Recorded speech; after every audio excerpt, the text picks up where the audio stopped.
Fazer igual o Beatles aqui em cima, assim, ó. São crianças como você. O que você vai ser quando você crescer? O que você vai ser quando você crescer? Por que as pessoas ficam perguntando isso?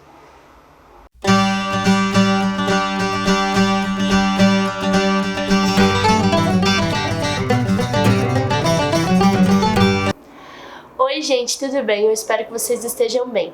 O vídeo de hoje, com a ajuda desse avião maravilhoso que tá passando, talvez você não esteja ouvindo, mas ele tá me atrapalhando, fala um pouquinho sobre esse desabafo meu que eu não aguento mais ouvir. E eu ouvi pouco na minha vida, mas eu vejo que as pessoas perguntam isso pras crianças. O que você vai ser quando você crescer? Gente, por que as pessoas ficam perguntando isso para as crianças? Já leva a criança na frustração desde a infância. Eu tive um professor maravilhoso, descanse em paz, Carlos, maravilhoso. Muitas pessoas não gostavam dele, mas eu era apaixonada pelo Carlos. Ele era um professor de artes que ele tinha uma concepção assim incrível. Professor da 5ª série, mas era... Você chegava na sala ali, gente, braços cruzados, ninguém fala, só eu falo. Aí a gente já fazia assim, mas não é que ele era tradicional e maldoso, a gente não podia falar, a gente falava. É que, pensa, um monte de criança, escola pública, 5ª série, a gente queria brincar, conversar, falar, na época não tinha celular, imagina se tivesse. Então ele falava pra gente cruzar o braço pra gente não ficar brincando com os lápis. Acontecia muito também. Mas eu lembro disso, dele falando, como se fosse ontem. Ele virou e falou assim: quando alguém perguntar pra você o que você quer ser quando crescer, você fala, eu já sou alguém. Agora, se você quer saber o que eu vou ser profissionalmente, aí é outra história. Aí eu converso com você. Mas eu já sou uma pessoa, eu já sou alguém. Eu já sou uma pessoa que brinca, que fala, que sabe o que gosta de comer, o que não gosta. Eu já sou alguém. Não é verdade? E aí eu adulta, e eu sempre concordei com isso que ele falou. Eu adulta fui ler esse livro aqui, ó. Eu não sei se vocês conseguem ler, se aparece ao contrário. Eu acho que aparece ao contrário aí, né? O Fábio põe a capa aqui, não tem problema. Esse livro chama Histórias de Quem Gosta de Ensinar e é do maravilhoso Rubem Alves. Se você me acompanha no Instagram, você tem percebido que eu tenho ficado meio louca com o Rubem Alves. Eu já curti ele muito quando eu fazia letras, eu lia bastante crônicas dele e tal. Mas aí agora, eu não sei o que aconteceu, eu e ele teve uma conexão assim, e eu só tenho lido o livro dele, coisas sobre ele, vídeos com ele, tudo do Rubem, eu e o Rubenzinho. Então, comprei esse livro no estante virtual, eu acho que eu paguei R$6, nossa, super caro, super, não. E é um livro que, eu juro pra vocês, ele traz um impacto a cada leitura que você faz em alguma... Não é crônica que ele divide por histórias, né? Cada parte que você lê, você fala, gente, esse moço. E no começo, ele já fala sobre isso, ó. O primeiro capítulo, né, chama Da Inutilidade da Infância. E ele fala, o pai orgulhoso e sólido olha para o filho saudável e imagina o futuro. O que é que você vai ser quando crescer? Eu não estou dizendo que é errado, ou primeiro que eu nunca falo, né, se tá certo ou errado. Mas você olhar pra criança e falar assim, você vai ser médico, ai minha filha, não sei o quê. E ele fala disso. O problema é que o pai coloca toda a expectativa dele e frustração da vida dele na criança. E aí ele fala, ai, o que você vai ser quando crescer? Ai, você vai ser médico, ai, você vai ser advogado, ai, você vai ser... Não consigo pensar em mais nada, porque é só isso que fala, né? Engenheiro. Eu, graças a Deus, eu não tive esse problema, porque o meu pai, Bela, o sonho do meu pai sempre foi ser jogador de basquete. Se você conhece meu pai, você sabe que ele joga bastante, ele joga muito. Só que a vida teve outros rumos, outro caminho, e meu pai, ele é agente de viagem, ele não é o que ele gostaria de ter sido. Mas nem por isso ele ficou forçando isso na gente. Vou dizer, que um dos meus primeiros brinquedos, eu não lembro, né, tem nas fotos de um ano assim, é uma cesta de basquete no meu berço. Talvez ele queria que eu fosse jogadora de basquete. Mas, gente, eu não tenho coordenação. E tem várias histórias quando ele dava escola da família, sabe? Do estado, que era de fim de semana. Eu fui lá ser aquela filha fofa, torcer lá e fazer algumas aulas. Não deu muito certo, entendeu? Eu não consigo. O Rafa não, o Rafa ainda joga basquete. Mas nunca foi uma imposição do meu pai que a gente fosse jogadores. Nunca foi uma imposição da minha mãe que a gente fosse bancária, igual ela foi na época quando ela trabalhava ainda. Eles sempre falaram que eles queriam que a gente fosse felizes no que a gente fosse fazer e que a gente fosse boas pessoas, né? Gentis com o mundo, com os animais e as outras pessoas e a natureza. E aqui, nesse começo, ele traz duas... Bela... Então ele traz duas situações, são dois pais diferentes. O primeiro ele fala assim, esse pai, né, que foi o que eu falei, ele olha pra criança e aí ele pergunta o que você vai ser quando crescer, e aí a criança fala, quando eu crescer eu vou ser médico. Aí ele fala, né, que a profissão não importa muito, desde que ela pertença ao rol dos rótulos respeitáveis para que um pai gostaria de colocar o nome do seu filho. Que ele possa falar, meu filho é cientista, meu filho é advogado, meu filho não sei o que, pra contar pros outros, né? Mas aí você imagina um outro pai, diferente, que ele não pode fazer muitas perguntas para o futuro. Por quê? Porque ele tem, que nem ele fala aqui, ele tem um câncer. Então ele fala, se tudo correr bem, iremos ao jardim zoológico no próximo domingo. E ele fala, são duas maneiras de pensar sobre a vida de uma criança. Não é que ele diz que a outra tá errada, ou que você não... Ele não diz que tá errada, mas ele fala que assim, se a gente viver em função disso, de sempre ficar pensando o que essa criança vai ser quando crescer, é extremamente errado, porque na verdade ela já é alguma coisa, ela já está ali, ela já tá de corpo presente, alma presente, mente presente. Ela já é alguma coisa, ela quer a sua atenção, ela tem a personalidade dela. O que você pode fazer, por exemplo, que nem ele falou, vou levar a criança no zoológico. Leva ela no zoológico, então ela vai conhecer os animais. Leva ela no Catavento, né, que é um museu que tem aqui em São Paulo. Então ela vai ter contato com questões de máquinas e energia e questão de visão ótica que fala. Leva ela na biblioteca, então ela vai ter esse tipo de conteúdo.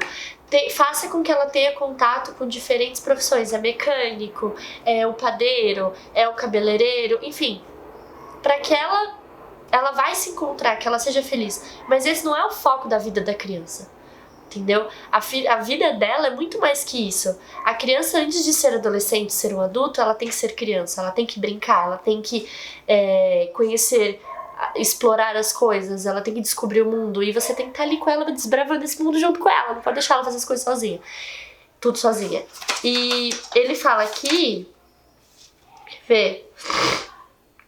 É lindo esse negócio, essa história que ele fala, que depois que ele fala, né, voltamos ao pai, seu filhinho leucêmico, que o filho, na verdade é o filho que tem leucemia, então ele não sabe qual vai ser o futuro do filho. É lindo esse negócio aqui. Aí ele fala assim, a criança que brinca é nada mais que um meio para o adulto que produz. Pesado, né, que ele fala.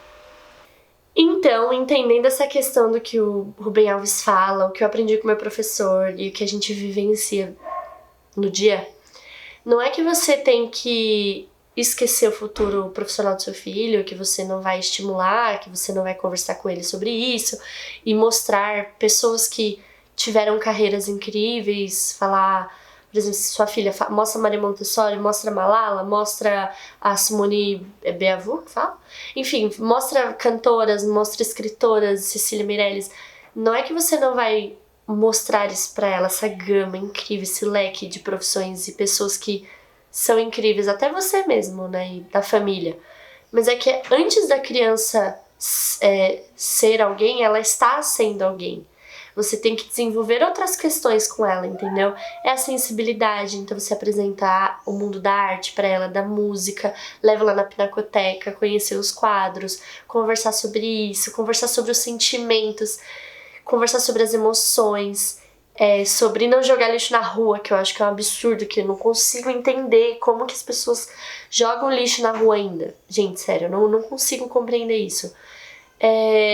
São outras questões que você tem que trabalhar, é você estar presente na vida da criança na infância. Quando você mostra essas coisas pra ela, ela vai descer do escorregador, ela tá com medo, você fala, tá tudo bem, eu tô aqui com você. Mostra que você transmite confiança pra ela. Ou ela vai brincar, a bolinha de gude, ela erra, aí você fala, tudo bem, tenta de novo, e aí joga de novo, errou, tenta de novo, e aí ela acerta. Esse negócio de errar e tentar de novo, olha todo o ensinamento que você tá trazendo pra lá na frente. Ele fala nesse livro também, conforme ele vai contando algumas outras histórias, a questão do vestibular. Nós estamos destruindo a vida dos adolescentes. Nós, eu digo sociedade. Eu não faço isso. Eu espero não fazer também quando chega a minha hora. Porque é uma pressão absurda que a gente coloca na pessoa para passar na ETEC, para passar no vestibular da USP, FATEC, whatever que seja. Se a pessoa não passar, ela é burra. Se ela não passar, ela não consegue, ela é um fracasso. E a pessoa se sente frustrada, se sente um nada. Eu vivenciei isso quando eu tava estudando para passar no primeiro ano, eu fiz ETEC. Eu nunca fiz cursinho, também não tinha dinheiro, eu estudei sempre escola particular, então eu estudava em biblioteca, eu estudava sozinha. E aí eu fui na primeira chamada, não passei. Fui na segunda chamada, não passei. E sempre a minha mãe ali comigo, sabe? Não, filha, não desiste. Se é isso que você quer, eu tô junto com você. Se não for, tudo bem. A gente vê outra escola pra você. Só que ia ser estadual. E aí eu passei na quinta chamada. Mas eu passei. Foram um dos melhores momentos da minha vida. Eu conheci a Dani. Acho que já foi o vídeo dela. Assiste o vídeo dela aqui. Em algum lugar eu vou colocar. Conheci a Dani, entre outras pessoas que fizeram muita coisa incrível, parte da minha vida. Foi aí também que eu me descobri como professora. Foi quando eu fiz ETEC, que eu decidi fazer letras. Mas assim, se eu não tivesse passado, tudo bem. Meus irmãos não passaram, minha mãe não cobrou isso deles de uma forma severa. Eu acho que ela cobrou. Mãe, eu acho que você cobrou. Mas assim, é diferente. Eu não passei numa faculdade pública e isso não faz de mim menos uma profissional do que os outros. Gostaria de ter passado? Talvez. Mas talvez isso não me define, entendeu? Não define quem eu sou ou quem eu presto serviço para a sociedade ou como eu estou na sala de aula. É diferente. Então a gente tem que começar a rever isso desde a infância. Como que a gente cobra isso das pessoas? Como que a pessoa vai lidar com a frustração, com esse erro? Que o erro ele é uma questão de aprendizagem, é através dele que a gente aprende. Então ele fala muito isso no livro. Que a gente precisa parar. E por favor, parem de perguntar o que você vai ser quando crescer. Não façam isso. Pergunta qual vai ser sua profissão, ou o que você vai gostar de fazer. Não sei, a gente precisa ainda pensar numa pergunta melhor para isso. E se você parar para pensar, que ele fala nesse livro também, eu acho que é super incrível, é que se você conhecer um pouquinho de literatura, você conhecer um pouco de algumas figuras, né, de personalidades da época, por exemplo, Machado de Assis, ele não era só escritor, ele fez várias outras coisas. Normalmente era direito, esses caras, né, eles tinham direito, ele era escritor, era médico, era não sei o que. Aí você fala, meu Deus, 20 e poucos anos eles já são tudo isso? Ai, mas o tempo era diferente. Mas para pra pensar um pouco. Você, aos 18 anos, mais ou menos, você tem que escolher a sua profissão e você vai ter que fazer isso a vida inteira. A vida inteira. Você não vai poder fazer outra coisa, você não vai ter outras coisas que você gosta. Você vai fazer, sei lá, por 50, 60 anos a mesma coisa, porque sei lá, até quando a gente vai conseguir se aposentar. Mas você consegue perceber isso? Que não tô falando que você tem que fazer 25 mil faculdades e ter vários planos B e não se especializar em nada, assim, mas entenda que é difícil você escolher o que você quer da vida com 18 anos e que isso vai ser a certeza pro resto dela. O Steve Jobs, ele fez um discurso, né, sobre isso. A J.K. Rowling tem um livro dela, eu até tenho ele aqui, fala sobre vidas muito boas, e ela fala sobre isso, sobre o fracasso, sobre a gente se descobrir. Não é sempre com 18 anos que você vai descobrir o que você quer fazer da vida. Pode ser com 20, pode ser com 40, pode ser que você não descubra, mas isso não diminui você. Então, desde criança, vamos pensar em formar pessoas, porque eles vão ser pessoas, né, adultos, pessoas gentis, felizes, que gostam de viver, de conhecer culturas, explorar o mundo, de proteger a natureza, os animais, não joga lixo no chão, entre outras coisas. Vamos começar a preservar esses tipos de coisas e estar mais presente na vida das crianças, em vez de ficar pensando no futuro, que talvez nem chegue, né? Mas nem vão pensar nisso. No futuro que tá lá na frente e virar e falar: o que você vai ser quando crescer? Renato Russo. Você usou isso na música, mas tudo bem, eu gosto muito de você, então eu vou relevar. Escreve aqui nos comentários o que você perguntaria, em vez de perguntar o que você vai ser quando crescer. O que você acha disso? Você concorda com o Ben Alves e comigo e com o meu professor de artes, o Carlos? Você acha que a gente deveria reformular essa pergunta? Ou que, enfim, deveria ser alguma outra coisa que a gente deveria pensar? O que você acha? Escreve aqui nos comentários, eu vou deixar o nome do livro direitinho aqui na descrição pra vocês conseguirem encontrar ele pra comprar. Eu não sei se ele, tipo, se tem outras... Como é que fala? Se tem outras edições. Gente, essa parte que ele fala o país dos dedos gordos é muito bom. Vocês precisam ler esse livro, sério.